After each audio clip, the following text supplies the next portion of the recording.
talk earlier about the economy, and I just wanted to recap because I noticed when I watched it, I used the new phone holder, and I saw that it was shaking, vibrating a lot. But anyways, the recap was is here. I mentioned that I'm pretty concerned about the way the economy's rallying, or the stocks are rallying right now.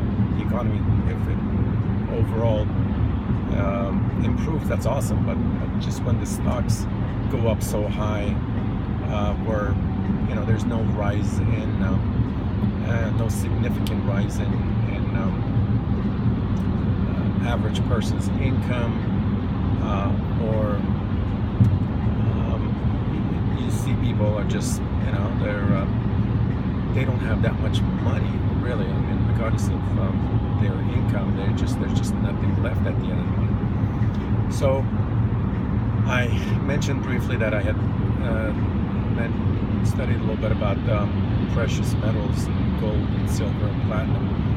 And generally, in the history, whenever the economy goes south, or the stocks go south for that matter, people rush to gold and silver, and throughout the history, generally, gold has always been the go-to, so to speak,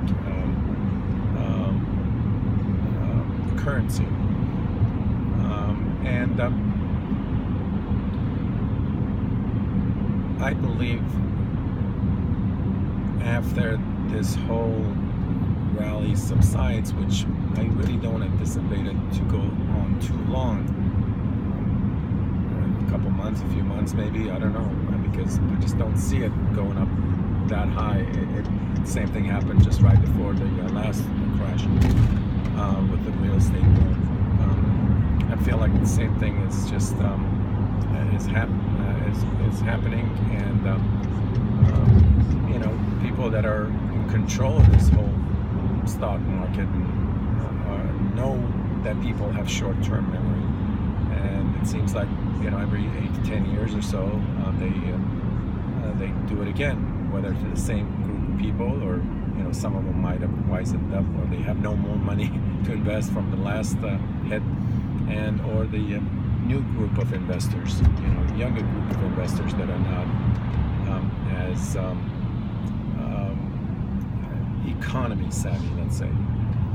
And so I have a feeling that, just again, my gut feeling, I said earlier that I don't invest in stocks, but I've had, followed it for some time, just out of curiosity.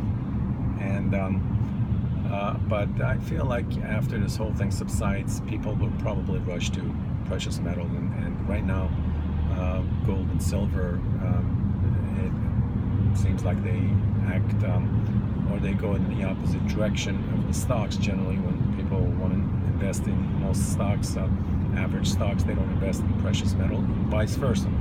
And when the stocks are not doing that great, then they rush over to precious metal. Just as a general rule, of course, this is not the case every single time, but it's just a general rule.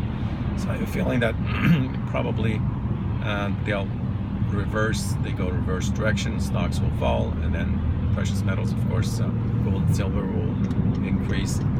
And once the stocks fall, that means it most likely be as the result of rising interest rates, which it's inevitable. It's going to have to happen. I remember paying 8% on my first mortgage, and like 12% on second, just like maybe 15 years ago or so, 14, 15 years ago. So, but again,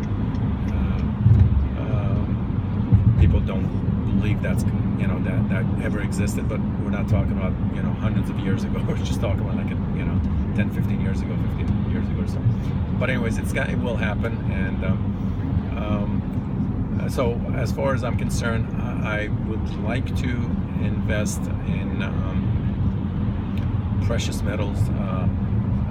Ultimately, my goal is to invest in real estate, because I know within a year to 2 years the prices will go down to where it's supposed to be, really. I mean, it just here, I live in Orange County, California. Average home, you know, $600,000-700,000 on up. It's ridiculous. It just, you know, it just doesn't make sense. That average mortgage should be like, you know, $3,000-4,000 a month.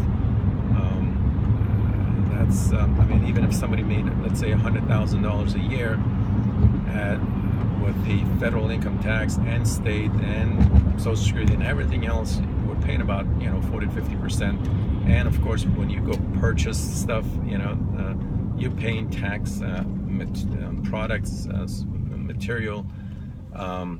So 50, you know, some percent of your money is gone to Uncle Sam. So that leaves you about, let's say, $50,000, even $100,000 a year, and which is, you know, decent income. It's not great, but it's a decent income across the country.